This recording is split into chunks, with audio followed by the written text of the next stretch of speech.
अस्सलाम वालेकुम स्टूडेंट्स। आज का जो हमारा टॉपिक है वो है न्यूमेरिकल्स। हमने चैप्टर 5 के डिस्कस करने हैं। तो लास्ट टाइम हमने शॉर्ट क्वेश्चन किए चैप्टर 5 के, आज हम न्यूमेरिकल की तरफ चलते हैं। तो सबसे पहला जो न्यूमेरिकल है उसकी स्टेटमेंट की तरफ चलते हैं। कहता है a tiny laser beam is directed from earth to moon if the beam is to have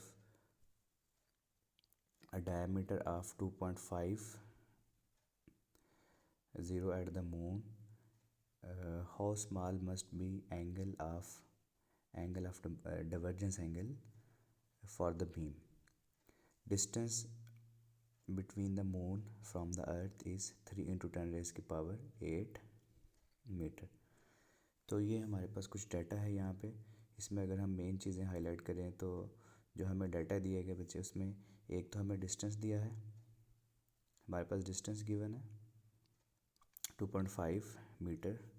उसके बाद हमारे पास यहाँ पे रेडियस गिवन है। बेसिकली ये जो बीम है, ये जो अर्थ के और मून के दरमियान डिस्टेंस है, ये एज अ रेडियस यहाँ पे कंसिडर होगा। ये मैं आपको समझाता हूँ किस तरह से आएगा। और हमने क्या फाइंड करना है, हमने थीटा फाइंड करना है। ठीक है, हमने एंगल यहाँ पे जो थीटा है इसको जो है यहाँ पे फाइंड करना है, थीटा को हमने फाइंड करना है यहाँ पे। ये हमारी रिक्वायर्ड है। तो बेसिकली आपको पता है बीम ऑफ लाइट जो है वो कैसे जाएगी। अगर लाइट सोर्स हम यहाँ पे एक ड्रॉ करें, अगर मैं यहाँ पे एक लाइट सोर्स ड्रॉ करूँ, सपोज करें ये हमारा जो है सोर्स ऑफ लाइट है जो अर्थ से हम भेज रहे हैं। तो ये लाइट इस तरह से ट्रैवल करेगी एक बीम की फॉर्म में, और ये मून के ऊपर, यहाँ पे मून है, ठीक है, सपोज करें यहाँ पे मून के ऊपर जाके ये शाइन कर रही है। ये हमारी बीम है, ठीक है। जो ये हमारा मून है जिसको एम से रिप्रेजेंट कर दिया हमने, ये मून है। अब आपने क्या निकालना है, ये एंगल निकालना है। ये जो थीटा है, ये जो एंगल है, ये बेसिकली आपने निकालना है। तो यहाँ पे हमारी अर्थ है, तो अर्थ से हम ये लाइट मून तक भेज रहे हैं। तो अर्थ और मून के दरमियान ये जो डिस्टेंस है इसको हमने आर का है। बेसिकली ये एक सर्कल कंप्लीट होता है यहाँ पे। अगर हम इसको विजुअलाइज करें तो ये बेसिकली यहाँ पे ये जो सर्कल इस तरह से बनता है, उसका हम एक छोटा सा पार्ट ले रहे हैं। तो ये जो बीम का वहाँ डायमीटर है, यानी ये जो डिस्टेंस है ये डायमीटर है, ये आपका डिस्टेंस है जो डायमीटर है, जिसको हमने यहाँ पे एस से रिप्रेजेंट किया हुआ है। तो ये वो हमारा डिस्टेंस है जो कि हमारा डायमीटर है, और इसको हमने यहाँ पे एस से रिप्रेजेंट किया हुआ है। ये हमारा डायमीटर है एस, और ये हमारा डिस्टेंस है अर्थ और मून के दरमियान, वो यहाँ पे एज अ रेडियस आ जाएगा आर, और थीटा हमने फाइंड करना है। तो ये हमारी छोटी सी जो है ये इस तरह से फिगर बन जाती है। अब आपने फॉर्मूला पढ़ा हुआ है S is equal to R theta, तो इसी को हम यहाँ पे यूज़ करेंगे। S is equal to R theta वाला जो फॉर्मूला है इसी को हम यहाँ पे यूज़ करते हुए तो अपना सोल्यूशन करेंगे। तो फॉर्मूला लगा दिया S is equal to R theta. अब थीटा की वैल्यू निकालनी है तो आर उधर जाके डिवाइड हो जाएगा एस के नीचे। तो यहाँ पे सिंपली वैल्यूज़ पुट करें एस की और आर की। तो एस की वैल्यू आप आ गई 2.5 जो है ऊपर, जो हमारा डायमीटर है, और नीचे जो रेडियस की वैल्यू अभी हम डिस्कस कर रहे थे, रेडियस की वैल्यू जो है वो 3.8 इंटू 10 रेज़ की पावर 8 है। तो यहाँ से आप थीटा की वैल्यू निकालेंगे तो थीटा की जो वैल्यू आती है वो बेसिकली रेडियंस में आता है, और 6.5 इंटू 10 रेज़ की पावर -9 जो है ये हमारे पास इसकी वैल्यू आ गई। तो ये था हमारा फर्स्ट न्यूमेरिकल जिसमें हमने ये थीटा निकाल लिया, एंगल निकाल लिया, एंगल ऑफ डाइवर्जेंस हमने यहाँ पे कैलकुलेट किया है। तो आर गिवन था, एस गिवन था, थीटा हमने निकाल लिया सिंपल रिलेशन से। अब नेक्स्ट चलते हैं, अगला जो हमारा न्यूमेरिकल है उसकी तरफ चलते हैं। तो नेक्स्ट हमारे पास जो न्यूमेरिकल है इम्पॉर्टेंट भी है इस हिसाब से क्योंकि ये बोर्ड के पेपर में जो है आया हुआ है। A gramophone record turntable accelerate from rest to an angular velocity of 55 revolution per minute, और टाइम जो गिवन है in 1.6 second. What is its average acceleration, angular acceleration. तो यहाँ पे एंगुलर एक्सेलरेशन हमने निकालना है। ग्रामोफोन क्या होता है, बेसिकली ये एक म्यूज़िकल डिवाइस होती है, और इसके ऊपर एक डिस्क लगी होती है जो मूव कर रही होती है, जिसे इसका रिकॉर्ड कहते हैं। उस डिस्क को हम इसका रिकॉर्ड कहते हैं। उसके ऊपर म्यूज़िक स्टोर होता है, वो घूमता है वहाँ पे, और उसके ऊपर एक इसका हेड लगा होता है जिसके ज़रिए म्यूज़िक जो प्ले कर रहा होता है। एक ओल्ड डिवाइस है जो म्यूज़िक प्ले करने के लिए यूज़ किया करते थे हम। तो अब उसने क्या बताया, उसने वेलोसिटी बता दी है। अगर हम डाटा में देखें तो सबसे पहले तो ग्रामोफोन जो था पहले वो रेस्ट पे था, ठीक है। पहले जो पॉइंट है वो कि पहले वो रेस्ट पे था, तो इसलिए उसकी जो इनिशियल वेलोसिटी है वो जो है वो ज़ीरो आ जाएगी। जो ग्रामोफोन की इनिशियल वेलोसिटी वो ज़ीरो आ जाएगी। उसके बाद जो है उसकी जो वेलोसिटी जो है बढ़ के 45 तक चली गई, 45 रेवोल्यूशन पर मिनट तक। तो नेक्स्ट हमने यहाँ पे 45 रेवोल्यूशन पर मिनट उसकी जो है वो वेलोसिटी लिख ली। और बाकी जो डिस्कशन है बाकी जो टाइम उसने दिया है हमें, टाइम की वैल्यू उसने यहाँ पे दी है। टाइम हमारे पास है, ये देखें टाइम की वैल्यू जो हमारे पास है बेसिकली यहाँ पे ये टाइम है 1.67 सेकेंड, और आपने एंगुलर एक्सेलेरेशन यहाँ पे निकालना है। तो इसको थोड़ा सा मैं जूम इन करता हूँ, तो यहाँ पे ये हमारे पास डाटा है। अच्छा, यहाँ पे डाटा को थोड़ा सा कन्वर्ट किया हुआ है। आपके पास जो वेलोसिटी है वो 45 रेवोल्यूशन पर मिनट में है। तो 45 रेवोल्यूशन पर मिनट जो है इसको हमने रेडियन पर सेकंड में कन्वर्ट करना है। तो 1 रेवोल्यूशन जो होती है वो 2 पाई रेडियंस के इक्वल होती है, तो इसलिए ऊपर 2 पाई से मल्टीप्लाई करवा दिए 45 को, ठीक है। और 1 मिनट में 60 सेकंड होते हैं, तो नीचे 60 से डिवाइड करवा दिया। तो जब 2 पाई से ऊपर मल्टीप्लाई करेंगे, नीचे 60 से डिवाइड करेंगे, तो आपके पास जो है यहाँ पे वेलोसिटी आ जाएगी रेडियन पर सेकंड में 4.71 रेडियन पर सेकंड। तो ये आपकी फाइनल वेलोसिटी आ गई। इनिशियल वेलोसिटी हमारी ज़ीरो थी। इनिशियल वेलोसिटी जो थी वो हमारी ज़ीरो थी, वो हमने पहले ही ज़ीरो यहाँ पे ली थी। वो ऊपर ये जो है इनिशियल वेलोसिटी ज़ीरो थी क्योंकि ग्रामोफोन पहले रेस्ट पे था। और टाइम हमारे पास है। अब सीधा सीधा एक्सेलेरेशन का फॉर्मूला लगाएंगे और यहाँ से हम जो है इसकी वैल्यू जो है वो निकाल लेंगे। तो एक्सेलेरेशन का यहाँ पे फॉर्मूला लगाते हैं। तो ये हमारे पास एक्सेलेरेशन का फॉर्मूला है, ओमेगा एफ माइनस ओमेगा आई ओवर टी। अल्फ़ा से इसको रिप्रेजेंट करते हैं एंगुलर एक्सेलेरेशन को। अब इसमें वैल्यूज़ पुट कर दें। ओमेगा एफ के ऊपर वैल्यू पुट की, फिर ओमेगा आई की वैल्यू पुट की 0, और नीचे टाइम की वैल्यू पुट की 1.6 सेकेंड। तो आपके पास बच्चे ये एक्सेलेरेशन की वैल्यू निकल आई। तो ये आ गया आपका एंगुलर एक्सेलरेशन। तो ये था हमारा सेकंड न्यूमेरिकल। अच्छा जी, नेक्स्ट चलते हैं। अब नेक्स्ट जो हमारा 5.3 न्यूमेरिकल है, ये मोमेंट ऑफ इनर्शिया है इसमें, और एंगुलर मोमेंटम की बात कर रहे हैं। A body has a body of moment of inertia 1.8 into kilogram metre square, ये उसका मोमेंट ऑफ इनर्शिया है। About a fix axis rotate with the constant angular velocity of 100 radian per second, ठीक है। तो मोमेंट ऑफ इनर्शिया दे दिया कि body का moment of inertia है 0.80 किलोग्राम मीटर स्क्वेयर, और साथ में एंगुलर वेलोसिटी बता दी है कि वो 100 रेडियन पर सेकेंड है। कैलकुलेट द एंगुलर मोमेंटम, कि आपने एंगुलर मोमेंटम को यहाँ पे कैलकुलेट करना है, एंड द टॉर्क, ठीक है। एक तो हमने एंगुलर मोमेंटम निकालना है, यहाँ पे एल निकालना है, और दूसरा हमने यहाँ पे टॉर्क निकालना है जो इस मोमेंटम को सस्टेन करेगी। तो ये दो चीज़ें हमने यहाँ पे निकाली। तो डाटा की तरफ चलते हैं। डाटा में हमारे पास अब देखें यहाँ पे जो चीज़ें गिवन हैं वो लिख लेते हैं पहले। तो आपके पास जो चीज़ें गिवन हैं, एक तो मोमेंट ऑफ इनर्शिया की वैल्यू गिवन है, बॉडी का मोमेंट ऑफ इनर्शिया है ये 0.80 किलोग्राम मीटर स्क्वेयर। उसके बाद जो एंगुलर वेलोसिटी बॉडी की बताई है उसने कि वो है 100 रेडियन पर सेकेंड। और आपने दो चीज़ें फाइंड करनी है, एक मोमेंट एंगुलर मोमेंटम फाइंड करना है, और एक आपने जो टॉर्क है वो बेसिकली यहाँ पे फाइंड करना है। तो दो चीज़ें आपने फाइंड करनी है। तो वन बाय वन दोनों चीज़ें फाइंड करते हैं।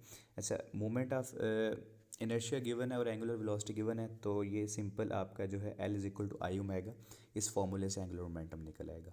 तो एंगुलर मोमेंटम का ये फॉर्मूला होता है L is equal to I omega. इसमें वैल्यूज़ पुट करें, आई की जगह उसकी वैल्यू पुट कर दी, तो आई की जगह उसकी वैल्यू आ गई 0.8, और ओमेगा की जगह उसकी वैल्यू पुट कर दी एंगुलर वेलोसिटी की। तो ये बच्चे आपका सिंपल जो है ये एंगुलर मोमेंटम जो है वो निकल है। अच्छा, इसके बाद नेक्स्ट कहता है कि एंगुलर मोमेंटम तो हमने निकाल लिया, एंगुलर मोमेंटम तो हमारा निकला है। अब क्योंकि बॉडी जो है वो कांस्टेंट एंगुलर वेलोसिटी के साथ मूव कर रही है, कांस्टेंट एंगुलर वेलोसिटी उसकी, तो बच्चे उसका जो एक्सेलेरेशन होगा वो ज़ीरो होगा। आप जानते हैं कि जब भी वेलोसिटी कांस्टेंट होती है एक्सेलेरेशन ज़ीरो होता है। और आपके पास जो टॉर्क का फॉर्मूला हमने बनाया था एंगुलर के लिए, एंगुलर केस के लिए, वो था tau is equal to I alpha. I यहाँ पे मोमेंट ऑफ इनर्शिया और अल्फ़ा यहाँ पे एंगुलर एक्सेलेरेशन है। अब क्योंकि एंगुलर एक्सेलेरेशन जो है वो ज़ीरो है, तो उसकी जगह ज़ीरो पुट करेंगे तो टॉर्क जो है वो आपका ज़ीरो आ जाएगा। तो यहाँ पे टॉर्क की वैल्यू जो है बेसिकली यहाँ पे ये ज़ीरो आ रही है, ये यहाँ पे उसने ये हाईलाइट की हुई है। तो ये टॉर्क की वैल्यू जो है यहाँ पे ज़ीरो आ जाएगी।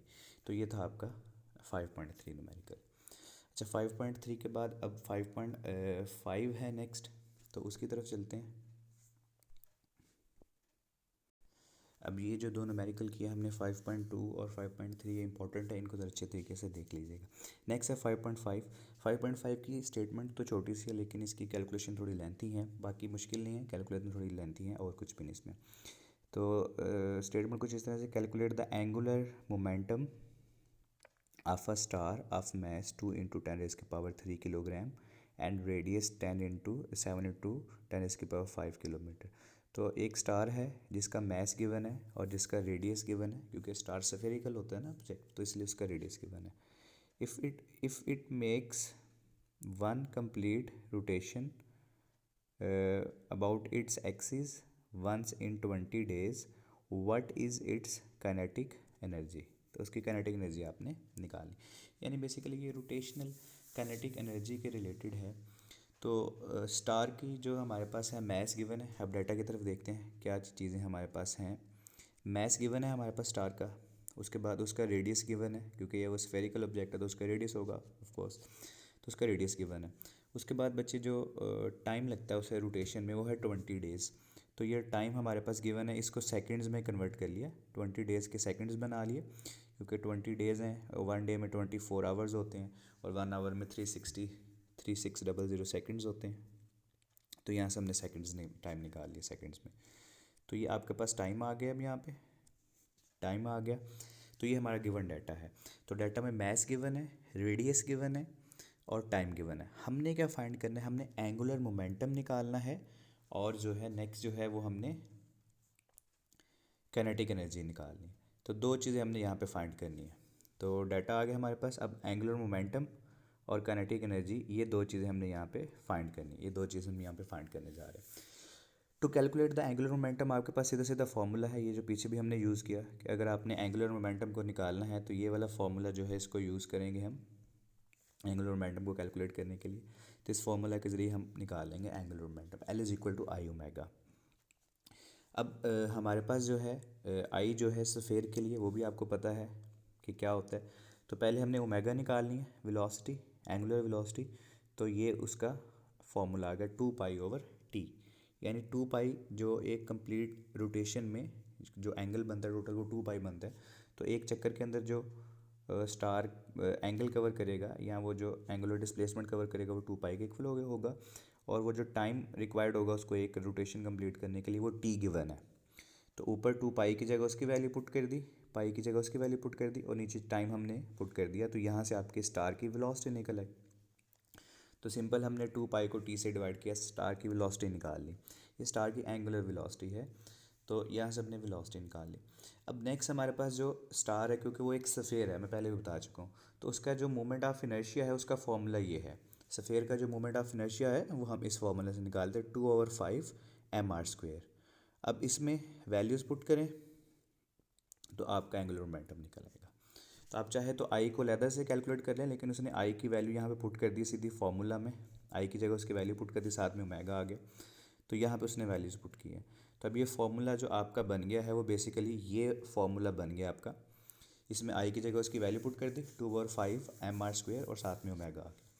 तो 2/5 तो एज इट इज़ आ जाएगा, साथ में एम की वैल्यू पुट कर दी। मैथ जो है स्टार का वो 2 × 10⁻³ है और जो रेडियस है वो भी गिवन है, आर जो है 7 × 10⁸ और इसका स्क्वायर भी लेना है तो स्क्वायर ले लिया और साथ में ये एंगुलर वेलोसिटी की वैल्यू पुट कर दी ओमेगा की। तो ये सारी वैल्यूज़ पुट की हैं और इसको कैलकुलेट किया है। तो बच्चे ये जो एंगुलर मोमेंटम की वैल्यू आ रही है 1.4 × 10⁻14 जूल सेकंड आ रहा है। तो इतना उसका एंगुलर मोमेंटम होगा और ये काफ़ी बड़ी वैल्यू है, काफ़ी लार्ज वैल्यू है। इसके बाद जो अगली चीज़ हमने यहाँ पे कैलकुलेट करनी है वो जो है वो हमारे पास है यहाँ पे काइनेटिक एनर्जी। तो रोटेशनल काइनेटिक एनर्जी है, क्योंकि स्टार रोटेट कर रहा है और उसकी रोटेशनल काइनेटिक एनर्जी निकालनी है। तो यहाँ पे रोटेशनल काइनेटिक एनर्जी का फॉर्मूला लगेगा। तो जो रोटेशनल काइनेटिक एनर्जी है उसका फॉर्मूला हम यहाँ पे यूज़ करेंगे। तो ये हमने फार्मूला बनाया था, रोटेशनल काइनेटिक एनर्जी का ये फार्मूला होता है 1/2 I ω²। तो ये हमारे पास इसका फॉर्मूला आ गया। अब आई की जगह उसकी वैल्यू पुट कर दें। आपको पता है कि सफ़ेयर के लिए जो आई की वैल्यू होती है वो 2/5 mr² के इक्वल होती है। तो आई की जगह उसकी वैल्यू पुट कर दी है। तो इसमें अब सीधी सीधी वैल्यूज़ पुट करें, तो इसको सिंप्लीफाई करके लिख लिया। ये 1/2 था और उधर 2/5 था, 2 2 से कट गया, 1/5 रह गया। यहाँ पे सिंप्लीफाई किया उसने, 1/5 रह गया। फिर m की जगह उसकी वैल्यू पुट कर दी, r की जगह उसकी वैल्यू पुट कर दी, ओमेगा की जगह उसकी वैल्यू पुट कर दी। तो यहाँ से ये काइनेटिक एनर्जी हमने कैलकुलेट कर ली। तो सिंपल है, आगे सीधी सीधी वैल्यूज़ पुट करनी है। आपको बस ये फॉर्मूला याद होना चाहिए कि काइनेटिक एनर्जी जो है वो रोटेशनल काइनेटिक एनर्जी, उसका फॉर्मूला ये हमारे पास होता है। ठीक है, अब हमने रोटेशनल काइनेटिक एनर्जी निकालनी, तो उसका फॉर्मूला यूज़ करेंगे। तो सीधी सीधी वैल्यूज़ पुट की इसमें, मैस की जगह उसकी वैल्यू आ गई, और फिर रेडियस आर उसकी जगह उसकी वैल्यू आ गई, और फिर एंगुलर वेलोसिटी ओमेगा उसकी जगह उसकी वैल्यू पुट कर दें, 3×3.63 × 10⁻⁶।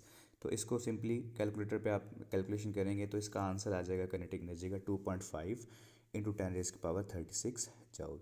तो दोनों चीज़ें हमने निकाल ली, काइनेटिक एनर्जी भी निकाल ली और एंगुलर मोमेंटम भी निकाल लिया। तो ये हमारा न्यूमेरिकल यहीं तक था। इसके बाद आज का जो लास्ट है न्यूमेरिकल, उसकी तरफ चलते हैं। जी बच्चे, आज का जो हमारा लास्ट न्यूमेरिकल है वो है आपके पास 5.6 स्मार्ट सिलेबस के अकॉर्डिंगली। अब इसकी तरफ चलते हैं। इसमें हमने सेंट्रीपिटल फोर्स जो है उसको कैलकुलेट करना है। सीधा सीधा बहुत ही आसान न्यूमेरिकल है। तो जो डाटा हमारे पास है पहले उसकी बात कर लेते हैं। तो कहता है कि आपके पास एक कार है जो कि मूव करी यहाँ पे, ठीक है, उसका मैस बता दिया 1000 kilogram. Car is travelling with the speed of 144 km/h around the curve of radius 100 metre. ठीक है, कहता है एक गाड़ी है, वो 1000 किलोग्राम मैस है उसका, 144 km/h की उसकी वेलोसिटी है, और वो जाती है और एक मोड़ काटती है, कर्व लेती है। ठीक है, यानी वो टर्न ले रही है वहाँ पे। Find the centripetal necessary centripetal force. आपने सेंट्रीपिटल फोर्स निकालनी है कि उसको कितनी सेंट्रीपिटल फोर्स रिक्वायर होगी। तो अब अगर हम डाटा को देखें तो डाटा में हमारे पास यहाँ पे एक तो गाड़ी का मैस आ गया, ये गिवन है। उसके बाद गाड़ी की जो वेलोसिटी है वो गिवन है, और वेलोसिटी km/h में है, तो उसको हम मीटर पर सेकंड में कन्वर्ट कर लेंगे। तो ऊपर 1000 से मल्टीप्लाई कर देंगे और नीचे 3600 से डिवाइड कर देंगे, तो ये मीटर पर सेकंड में आ जाएगी 40 मीटर पर सेकंड। तो ये आपकी जो है वेलोसिटी आ गई 40 मीटर पर सेकंड। तो ये वेलोसिटी आएगी। उसके बाद जो रेडियस है, जिस सर्कल के अंदर वो मूव करेगी, उसका रेडियस 100 मीटर है। तो ये सारा डाटा आ गया, मैस आ गया, वेलोसिटी आ गई, रेडियस आ गया। अब इसको पुट कर देना है सेंट्रीपिटल फोर्स के फॉर्मूले में। सेंट्रीपिटल फोर्स का वही फॉर्मूला जो आपने 9th में पढ़ा था, फिर फर्स्ट ईयर में भी अभी आपने उसी को रिवाइज़ किया। तो वो जो फॉर्मूला है सेंट्रीपिटल फोर्स का, Fc = है mv²/r। तो अब इसमें यहाँ पे वैल्यूज़ पुट कर दें तो आपके पास जो है आंसर निकल आएगा। तो सीधी सीधी वैल्यूज़ पुट करें, m की जगह उसकी वैल्यू आ गई 1000, वेलोसिटी मीटर पर सेकंड में 40 निकली थी, वो आ गई वैल्यू, और नीचे आपका रेडियस आ गया 100। तो इसको सिंप्लीफाई कर लें तो आपका जो है वो आंसर निकल आएगा। तो आंसर यहाँ पे जो बेसिकली आ रहा है वो आपके पास आ रहा है यहाँ पे 1.6 × 10⁻⁴ न्यूटन। तो ये थे हमारे चैप्टर 5 के न्यूमेरिकल। तो इतने ही स्मार्ट सिलेबस में हैं, तो वही हमने यहाँ पे डिस्कस कर लिए। दो न्यूमेरिकल ज़्यादा इंपॉर्टेंट हैं जो मैंने अभी आपको बताया भी ड्यूरिंग सोल्यूशन उनके, कि 5.2 जो है वो एक इम्पॉर्टेंट न्यूमेरिकल है, और 5.3 जो है वो भी एक इम्पॉर्टेंट न्यूमेरिकल है। उसके बाद ये जो 5.6 है ये भी क्योंकि शॉर्ट स्टेटमेंट वाला है, तो आपको पहले भी आइडिया है कि जो शॉर्ट स्टेटमेंट वाले न्यूमेरिकल होते हैं वो ज़्यादा बोर्ड के पेपर में रिपीट हो रहे होते हैं, तो बोर्ड पॉइंट ऑफ व्यू से वो ज़्यादा इंपॉर्टेंट होते हैं। तो आज का लेक्चर हमारा यहीं तक था। तो बाकी इंशाल्लाह हम 6 चैप्टर कल से स्टार्ट करेंगे, तो उसकी जो डिस्कशन है वो हम नेक्स्ट लेक्चर में वहाँ से करेंगे। अच्छी तरह न्यूमेरिकल देख लीजिएगा, कोई प्रॉब्लम होगी तो वो आपको पता है कि जो क्लास होती है जो 8 बजे या जितने बजे भी आपकी क्लास का टाइम है, उसमें जो क्वेश्चन है इनके रिलेटेड न्यूमेरिकल्स के, वहाँ पे हम डिस्कस कर लेंगे। अभी के लिए यहीं तक है। अल्लाह हाफिज़।